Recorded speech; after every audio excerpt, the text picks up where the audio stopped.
Welcome to week 10.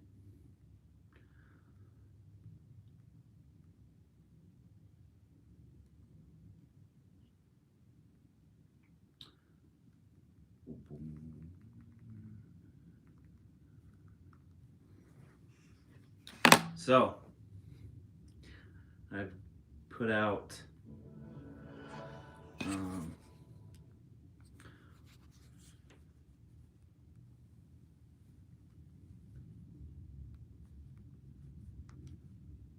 see.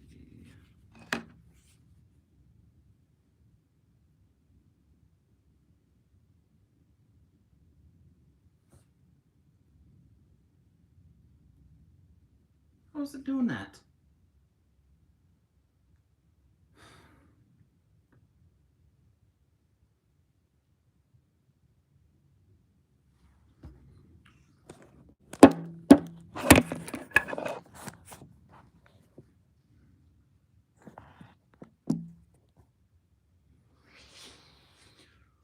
So aggravating.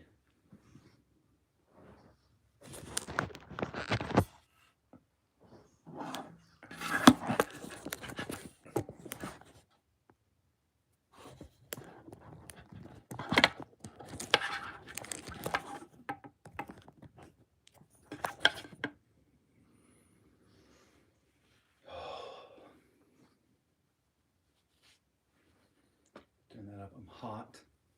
My wife's got 1,000,000 degrees in here.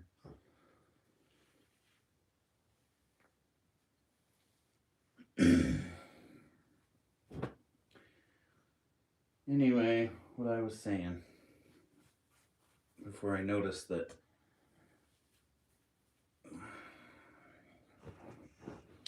so I suggest when you do a live, anybody that's listening in, you need a device. Like I have my live going on my TV in the background or a tablet. That way you know if your screen should be right. It says rotate it to have it, but like when I look on the TV or I look on my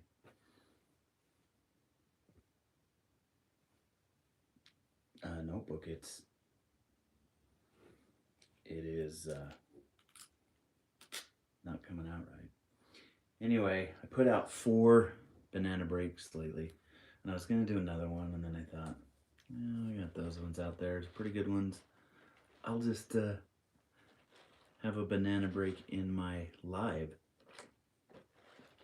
So I'll add a hashtag after this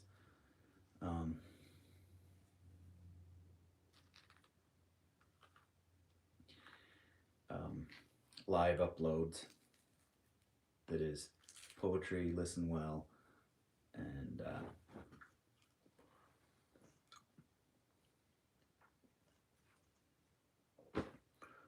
banana breaks.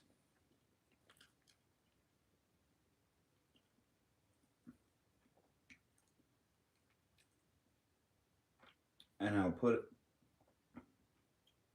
maybe I'll do listen well as the 4th, and have the 3rd as hashtag yellow. And if you have listened this far, which is 4 minutes and 23 seconds, if you do hashtag yellow down in the comments,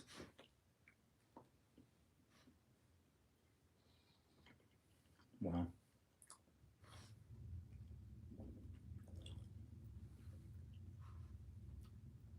you might win a prize.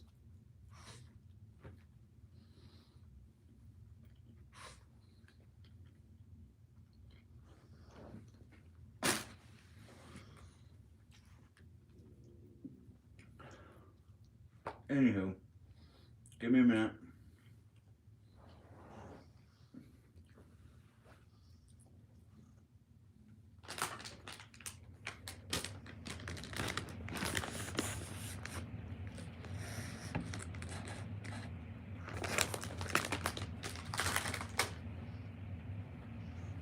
I'll be right back.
to read from 101 Famous Poems book I got.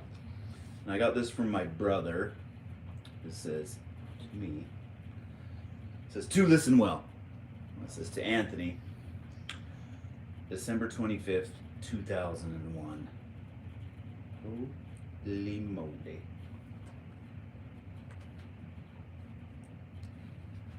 This book is 20 years old. I got it wet, so yeah, that's not good.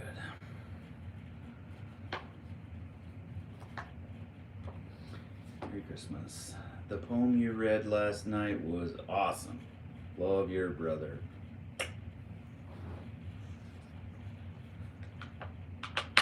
Whoa. And it's got Robert Frost in here that we read last week. So I'm going to start out with that one because I just turned to it and I liked it. When I got this, I remember reading it to my dad, and I'd read it before. I got some other anthologies that it's in. I think I read it in some classes that I have at that I had in college. And I remember him saying, "Yes."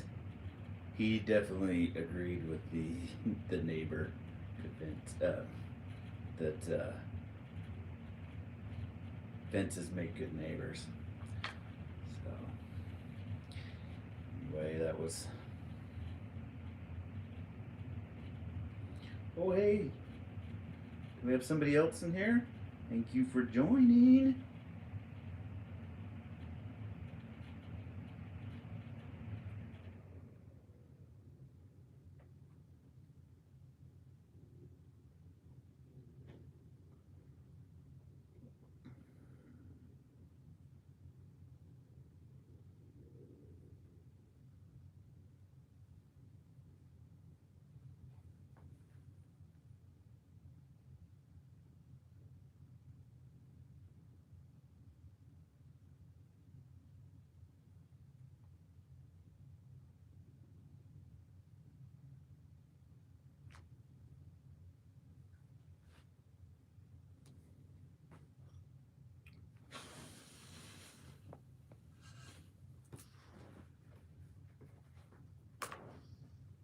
Right, Pilgrim Brown, thank you. Yes, I promise you we're going to read Robert Frost and then you won't, but we're gonna...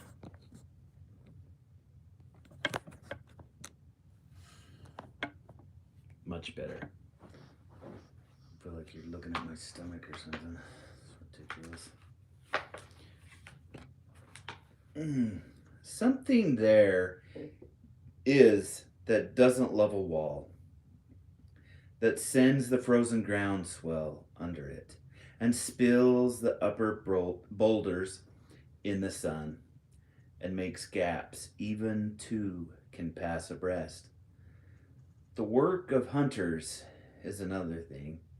I have come after them and made repair where they have left not one stone on a stone, but they would have the rabbit out of hiding to please the yelping dogs. The gaps, I mean. No one has seen them made or heard them made, but at spring mending time we find them there.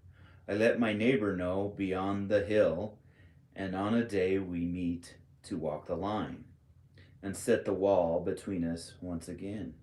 We keep the wall between us as we go, to each the boulders that have fallen, to each.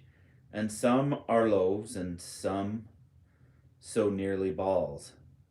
We have to use a spell to make them balance. Stay where you are until our backs are turned. We wear our fingers raw with handling them. Oh, just another kind of outdoor game. One on a side, it comes to little more. There where it is, we do not need the wall. He is all pine, and there where it is, we do not need the wall. He is all pine, and I am apple orchard. My apple trees will never get across and eat the cones under his pines, I tell him. He only says good fences make good neighbors. Spring is the mischief in me, and I wonder if I could put a notion in his head. Why do they make good neighbors? Isn't it where there are cows? But here there are no cows. Before I built a wall, I'd ask to know what I was walling in or walling out, and to whom I was like to give offense. Something there is that doesn't love a wall and wants it down. I could say elves to him, but it's not elves exactly, and I'd rather he said it for himself. I see him there, bringing a stone, grasping firmly by the top in each hand, like an old stone savage armed. He moves in darkness, as it seems to me, not of woods only, and the shade of trees. He will not go behind his father's saying, and he likes having thought of it so well, and says again, good fences make good neighbors.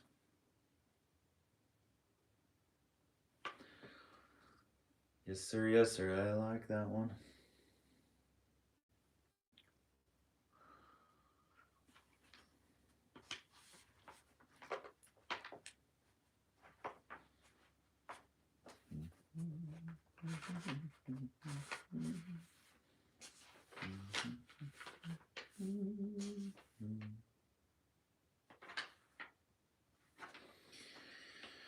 Henry Wadsworth Longfellow, The Builders.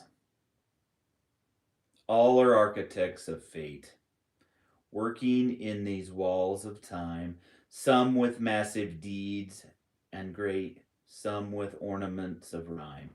Nothing useless is or low, each thing in its place is best, and what seems but idle show strengthens and supports the rest.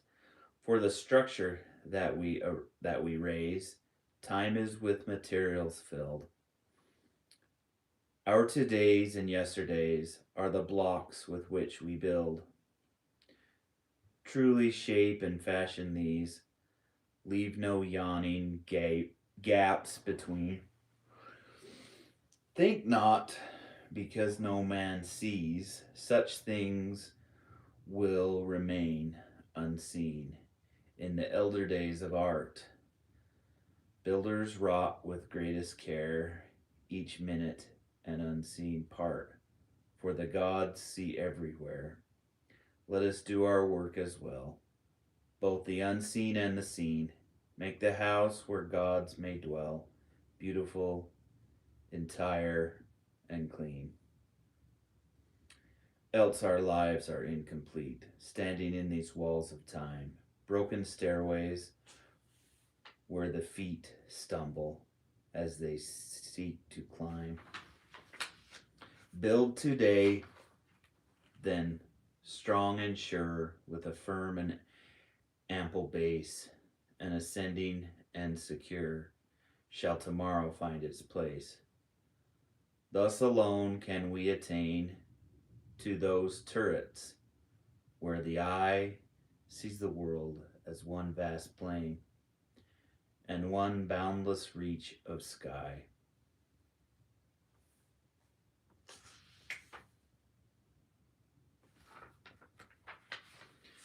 Goodness me.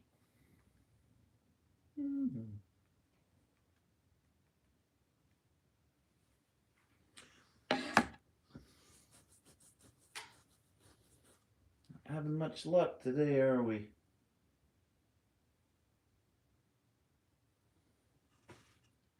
Miss Muggs! Hey! Woo! Alright, let's pick the next one.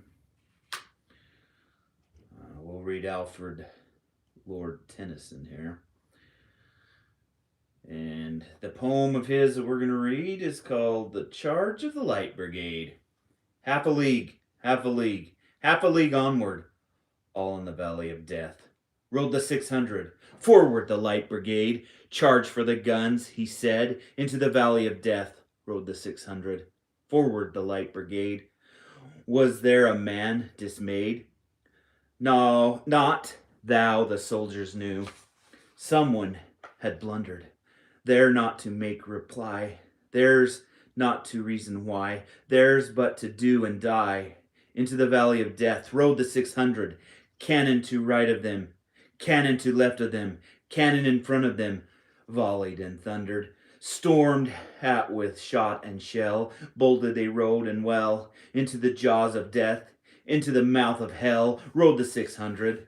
Flashed all their sabers bare. Flashed as they turned in the air, sabering the gunners there, charging an army, while all the world wondered, plunged in the battery smoke. Right through the line they broke, Cossack and Russian, reeled from the saber stroke, shattered and sundered. Then they rode back, but not the 600. Cannon to right of them, cannon to the left of them, cannon behind them, volleyed and thundered, stormed at with shot and shell, while horse and hero fell. They that had fought so well came through the jaws of death, back from the mouth of hell. All that was left of them, left of 600, when can their glory fade? Oh, the wild charge they made. All the world wondered. Honor the charge they made. Honor the light brigade, noble 600.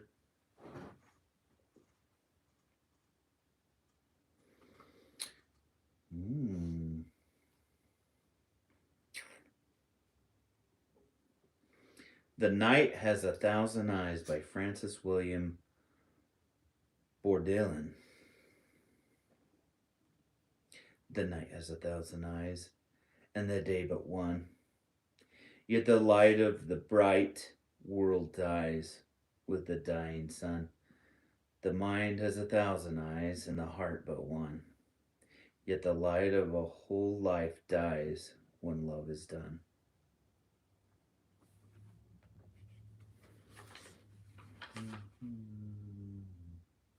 This is a good one, but almost at 20 minutes. Don't want to go too long today. No one seems into it today.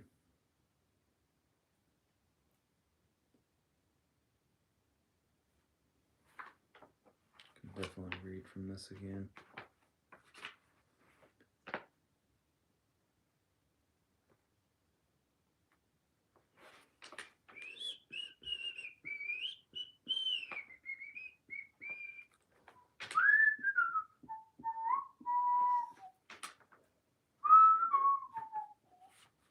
Let's read Rudyard Kipling's If. If you can keep your head when all about you are losing theirs and blaming it on you, if you can trust yourself when all men doubt you, but make allowance for their doubting you too, if you can wait and not be tired of waiting, tired by waiting, or being lied about, don't deal in lies or being hated. Don't give way to hating. And yet, don't look too good, nor talk too wise. If you can dream and not make dreams your master, if you can think and not make thoughts your aim, if you can meet with triumph and disaster, and treat those two impostors just the same.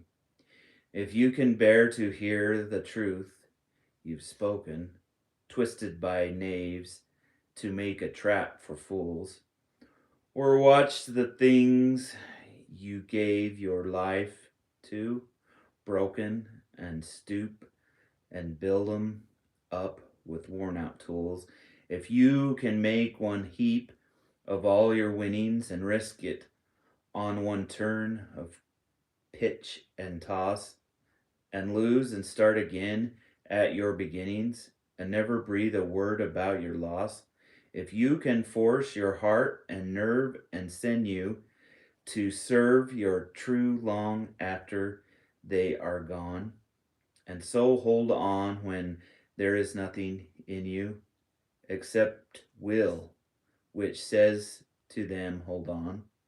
If you can talk with crowds and keep your virtue, or walk with kings, nor lose the common touch, if neither foe nor loving friends can hurt you, if all men count with you, but none too much, if you can fill the unforgiving minute with 60 seconds worth of distance run, yours is the earth and everything that's in it. And which is more, you'll be a man, my son.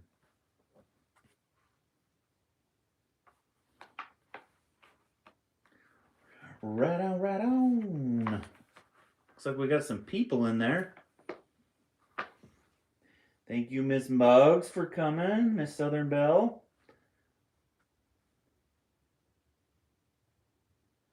Thank you, thank you. So glad you've come. So I'm going to read one or two more.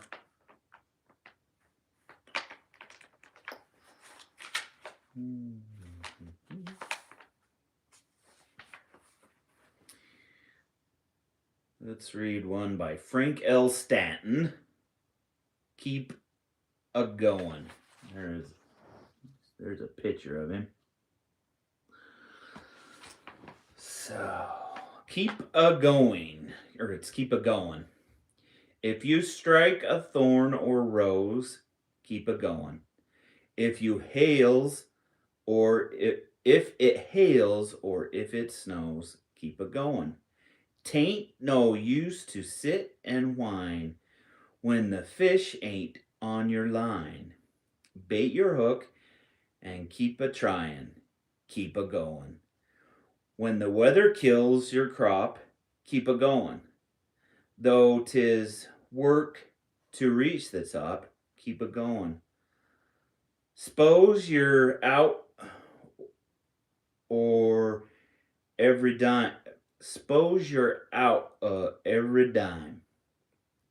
Getting broke ain't any crime. Tell the world you're feeling prime. Keep a going.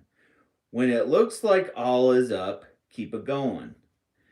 Drain the sweetness from the cup, keep a going. See the wild birds on the wing. Hear the bells that sweetly ring. When you feel like surgeon, sing, keep a going. Not too bad. There's one other one I wanted to read in there. Oh, there's another one of Alfred Lord Tennyson's. Crossing the Bar by Alfred Lord Tennyson. Sunset and evening star, and one clear call for me, and may there be no moaning of the bar when I put out to sea. But such a tide of moving seems asleep, too full for sound and foam, when that which drew from out the boundless deep turns again home. Twilight and evening bell, and after the dark, and may there be no sadness of farewell when I embark.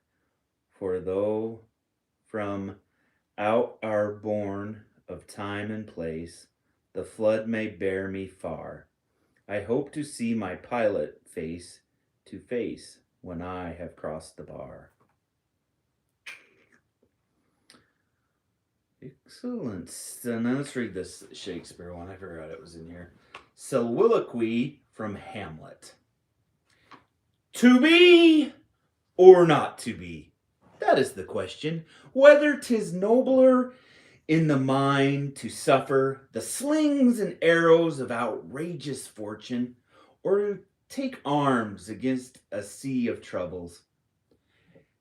and by opposing end them, to die, to sleep no more, and by a sleep to stay, to say we end the heartache and the thousand natural shocks that flesh is heir to.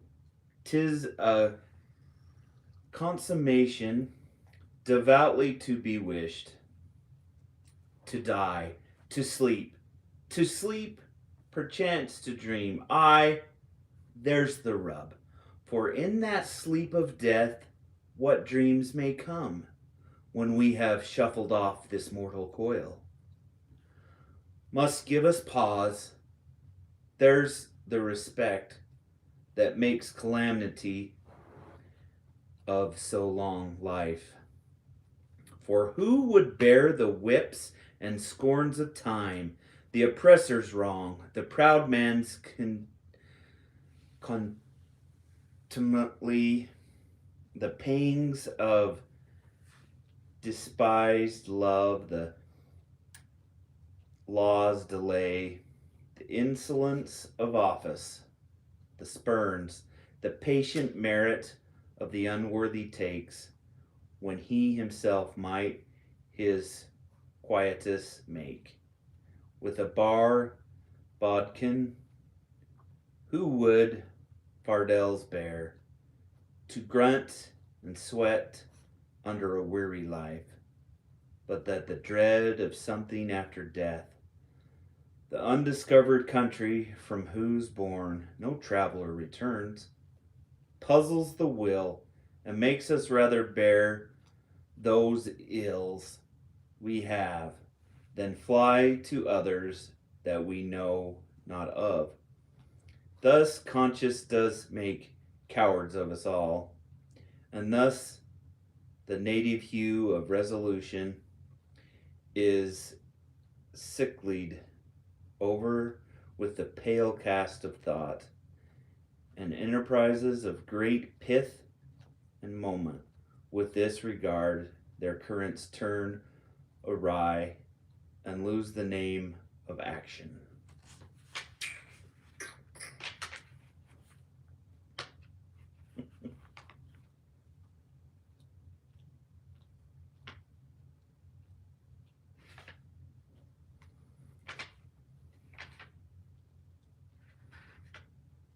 Oh, we're going to have to save these next two poems for next time. So we'll put it in a little preview here. There's maybe three here. There's one by William Wadsworth. She was a phantom of delight. And then Mary Howitt, The Spider and the Fly. That's a good one. First line of it. Will you walk into my parlor? Said the spider to the fly. And then, of course, Maud Muller, John Greenleaf Whittier. One of my favorite lines in it is, it's a long one, it's 3 pages on this, in this little book.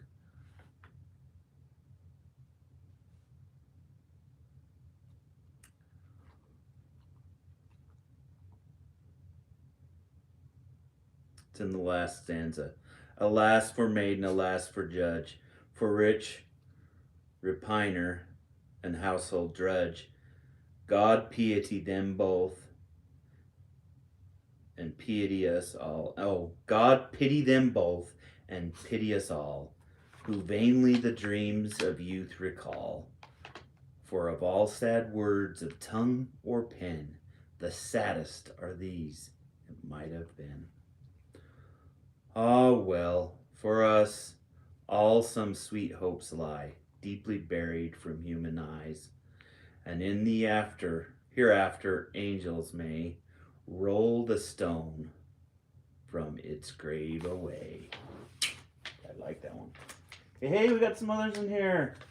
Hey, thanks for giving the thumbers up. Oh, should have read this one back before Christmas. It's Clement Clark Moore's The Night Before Christmas. But alas, Christmas is over, kids.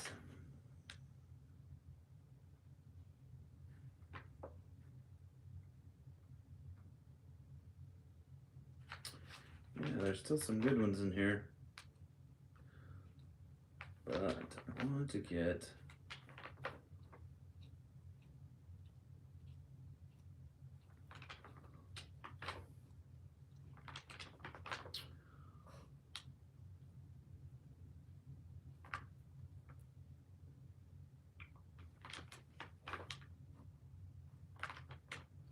Gettysburg Address, the Ten Commandments, Magna Carta. Yes. All right.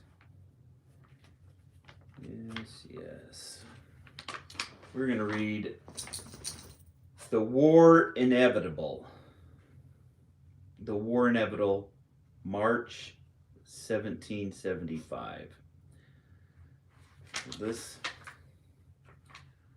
address, the speech that was given by Patrick Henry. Doesn't say it here, but it was given in an old church where the Virginia Assembly were meeting, and they were deciding whether they should join with the other colonies to declare independence.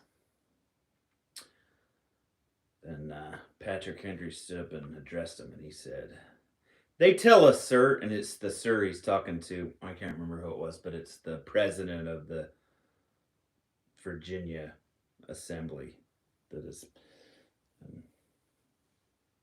Patrick Henry's he's there as, I don't know if he was elected to be there. Anyway, he's been in the Virginia House of Burgesses, and he's been in, anyway, so he's there. I read a book on him. "They tell us, sir, that we are weak, unable to cope with so formidable an adversary. But when shall we be stronger? Will it be the next week or the next year? Will it be when we are totally disarmed, and when a British guard shall be stationed in every house? So we gather strength by irresolution and inaction? Shall we acquire the means of effectual resistance by lying supinely on our backs and hugging the delusive phantom of hope until our enemies shall have bound us hand and foot? Sir, we're not weak. If we make a proper use of those means which the God of nature hath placed in our power, 3 millions of people armed in the holy cause of liberty, and in such a country as that which we possess, are invincible by any force which our enemy can send against us. Besides, sir, we shall not fight our battles alone. There is a just God who presides over the destinies of nations, and who will raise up friends to fight our battles for us.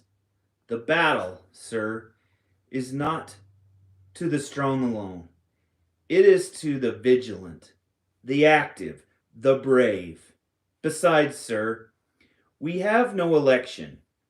If we were base enough to desire it, it is now too late to retire from the contest. There is no retreat but in submission and slavery. Our chains are forged. Their clanking may be heard on the plains of Boston. The war is inevitable, and let it come. I repeat, sir, let it come. It is in vain, sir, to extenuate the matter. Gentlemen may cry, peace, peace, but there is no peace. The war has actually begun. The next gale that sweeps from the north will bring to our ears the clashing of resounding arms. Our brethren are already in the field. Why stand we here idle? What is it that gentlemen wish? What would they have? Is life so dear or peace so sweet as to purchase at the price of chains and slavery? Forbid it, Almighty God. I know not what course others may take, but as for me, give me liberty or give me death. And with that, I am going to end it. Be back next week. Thank you so much.